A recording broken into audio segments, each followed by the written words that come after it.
Customer කෙනෙක්ගෙන් මට පොඩි gift එකක් හම්බුණා. දුබයි ඉඳලා ආව. බලමු.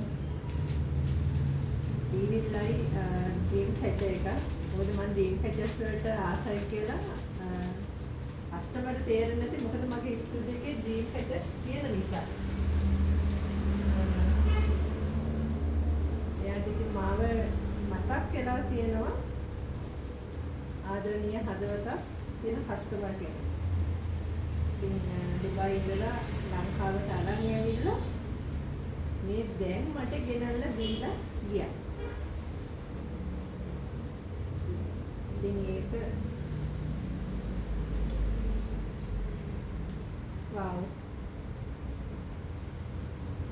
හරිම ලස්සනයි.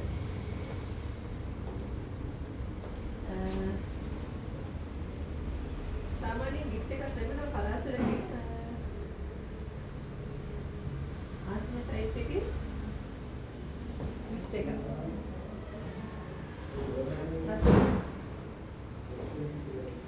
Thank you, my friend. Kema.